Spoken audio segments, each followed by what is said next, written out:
अस्सलाम वालेकुम, this is Sadia Masood. नाज़रीन, सुप्रीम कोर्ट ने नस्ला टावर को गैर कानूनी करार देते हुए गिराने का हुक्म दे दिया है।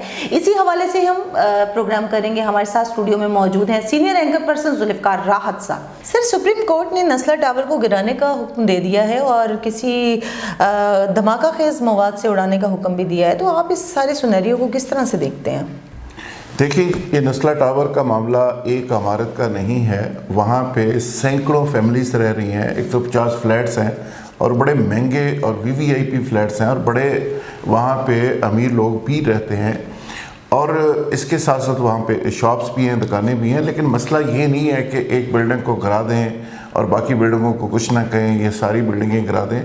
मसला ये है कि ये नौबत आती क्यों है, ये तमाशा इस मुल्क में कब ख़त्म होगा कि पहले आप बिल्डिंग मुकमका करके बनाते हैं गलत जगह के ऊपर, फिर गलत अलाटमेंट्स होती हैं, फिर सिंध बिल्डिंग कंट्रोल अथॉरिटी उसमें मुलव्वस होती है, फिर केडीए मुलव्वस होता है, फिर कभी कोई अथॉरिटी मुलव्वस होती है, फिर लैंड माफिया अपना काम दिखाता है, वो अरबों रुपए इकट्ठे करके वहाँ से गायब हो जाता है, चला जाता है और पीछे रह जाते हैं वो गरीब लोग बेचारे, जो आप और मेरे जैसे, जो बेचारे किस्तें दे के, जो बेचारे अपनी पता नहीं प्रॉपर्टी बेच के, जेवर बेच के वहाँ पे फ्लैट्स लेते हैं, ये दुकानें लेते हैं।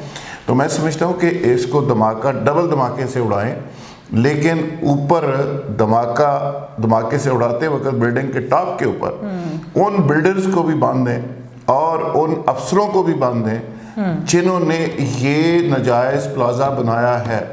अगर ये गलत जगह के ऊपर बना है, नाजायज़ जगह के ऊपर बना है, तो जो इसके रिस्पॉन्सिबल है चीफ जस्टिस साहब को चाहिए कि उनको सज़ा दे, उनको भी ऊपर धमाका खेज मवाद के साथ इसी तरह उड़ाया जाए। ठीक है सर, नालों पर अक्रोचमेंट और चाइना कटिंग के बाद गैर कानूनी जितनी भी बिल्डिंग्स हैं इनको गिराने का हुक्म दे दिया गया है। अब लोगों का बड़ा पैसा इसके ऊपर इन्वेस्ट हो गया है, पैसे लग चुके हैं, अब इनका क्या कसूर है? क्या इनको कंपनसेट किया जाएगा? ये वही बात है जो बड़ी बुनियादी बात है कि वो लोग बेचारे जिन्होंने ये परचेज कर लिया है, जिन्होंने दुकानें ले ली हैं, जिन्होंने वहाँ फ्लैट्स ले लिए हैं, अब बिल्डर वहाँ पे बिल्डिंग बनाता है, वो उसको बेचता है, पैसे जेब में डालता है और गायब हो जाता है। कोई दुबई चला जाता है, कोई अमेरिका चला जाता है, कोई अफ्रीका चला जाता है और वहाँ की नेशनलिटी लेके बैठ जाते हैं। चूँकि आजकल 2-4 करोड़ रुपया दें और यूरोप की नेशनलिटी ले लें, अमेरिका की ले लें, यूके की ले लें, पूरी दुनिया की खुली हुई है। तो ये यहाँ से पैसे बनाते हैं ये माफियाज के लोग और बाहर जाके बैठ जाते हैं।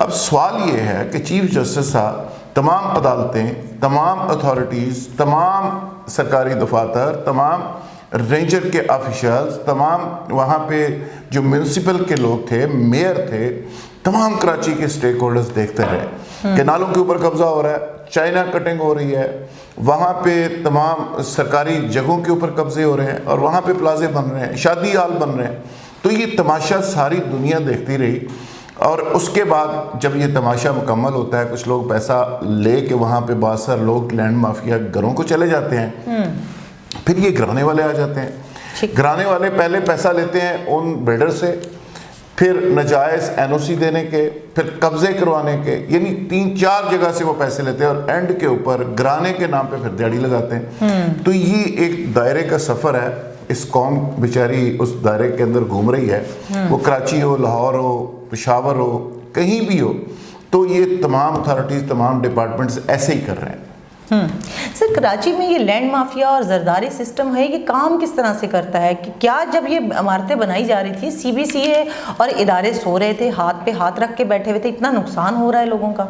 बिल्कुल आपने सही कहा कि ये जब अथॉरिटीज़ तमाम मौजूद थी और वहाँ पे ये सारा कुछ हो रहा था, नालों के ऊपर कब्जे हो रहे थे, वहाँ पे सरकारी जगहों पे कब्जे हो रहे थे, तो तब इसको रोका जाना चाहिए था। इसका नक्शा ही पास ना होता, इसका एनओसी पास ना होता, इसको रोक दिया जाता, तो आज ये इतना बड़ा जो डिज़ास्टर है, जो हज़ारों फैमिलीज अफेक्ट होंगी और वो बेचारे लोग सड़क के ऊपर आ जाएंगे, उसका ज़िम्मेदार कौन होगा?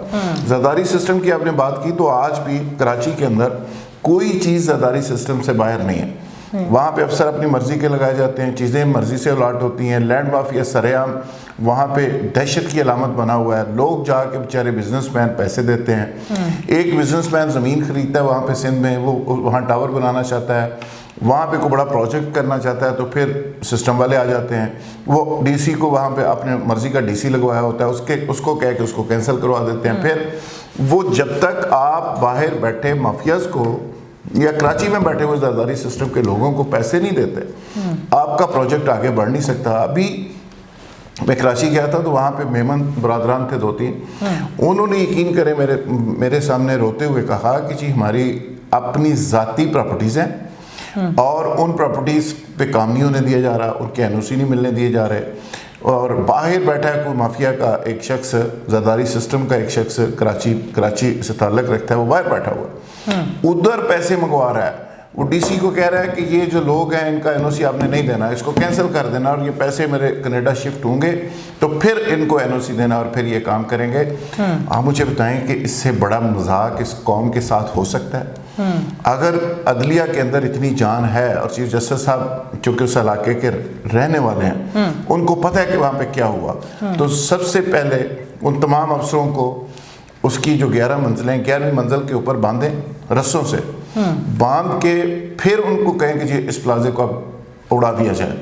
फिर तो हमें समझ आए कि इस मुल्क के अंदर ये करप्शन, ये जो 2 नंबरी है, ये जो चाइना कटिंग है, जो लैंड माफिया है, इसका खात्मा होगा।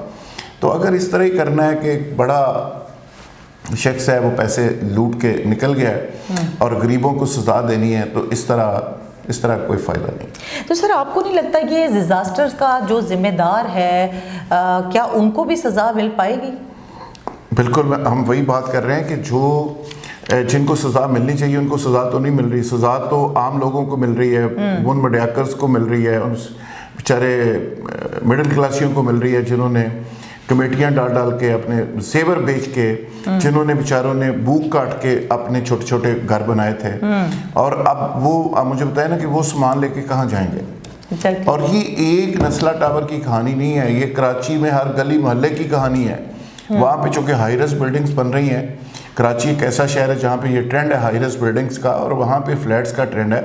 तो वहाँ पे हर चौथी पांचवी बिल्डिंग का कोई ना कोई मसला है, या उसके एनओसी में मसला है, या उसकी लैंड में मसला है, या उसके बनाने में मसला है, या उसकी तमीरात में मसला है, या फिर उसके जो बिल्डर्स हैं उनकी कोई 2 नंबरी का मसला है। तो वहाँ पे माफियाज इतने ज़्यादा हैं।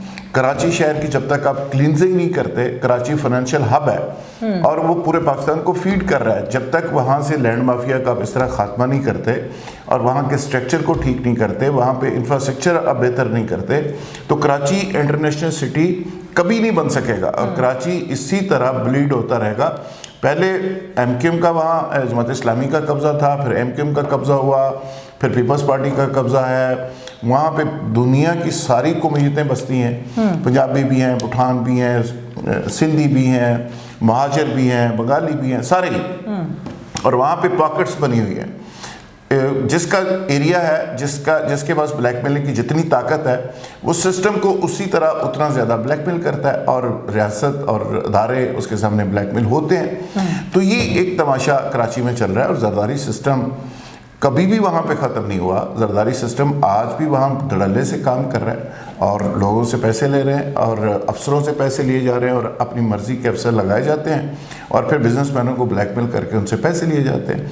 और आप मलिक रियाज साहब को देख लें, कराची के अंदर कितनी बड़ी लैंड के ऊपर उन्होंने कब्जा किया।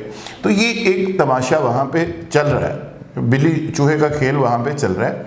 ये बंद तब होगा कि जब आप उन ज़िम्मेदार अफसरान को, उन बिल्डर्स को, लैंड माफिया को, उन सारे लोगों को सजा देंगे। ठीक है सर, बड़ा इम्पोर्टेंट क्वेश्चन एक ये भी है कि नस्ला टावर के अंदर जितने भी फ्लैट्स हैं बाअसर लोगों के भी हैं, तो क्या वो लोग ये टावर गिराने पर देंगे? देखिए, ये एक सवाल गर्दिश कर रहा है, लोग इस पे बात कर रहे हैं कि जी इतने बाअसर लोगों ने ये बनाया है, सामने कोई और है, पीछे कोई और है, और इतनी इम्पोर्टेंट ये बिल्डिंग है और बाअसर लोगों के फ्लैट्स हैं, वहाँ पे कुछ लोगों ने अपने यशी के लिए भी रखे हुए। तो सवाल ये है कि क्या ये गिरेंगे? और वहाँ पे कहा यह जा रहा है कि बड़े मुतमिन लोग बैठे हुए हैं। चीफ जस्टिस सुप्रीम कोर्ट कह रहे हैं कि इसको गिरा दिया जाए, लेकिन लोग बड़े मुतमिन बैठे हुए हैं। लोगों में कोई खलबली नहीं है, कोई मसला नहीं है, कोई पैनिक नहीं है इवन। तो लोग सुकून के साथ वहाँ पे रह रहे हैं। लेकिन आज की जो ताज़ा तरीन डेवलपमेंट वो ये है कि सुप्रीम कोर्ट के हुक्म पर वहाँ के कनेक्शन काट दिए गए हैं, बिजली के कनेक्शन, गैस के कनेक्शन, सारे कनेक्शन काट दिए गए। तो आज के बाद एक पैनिक की सूरत वहाँ पे हो गई है। अब देखें आगे जाके ये मामला किस तरह एग्जीक्यूट होता है और क्या इस तरह के नाजायज़ कब्ज़ों का रास्ता भी रुकता है या नहीं रुकता। बहुत शुक्रिया जनाब, आज के लिए इतना ही। कल दोबारा मुलाकात होगी, अपना ख्याल रखिएगा। अल्लाह हाफ़िज़।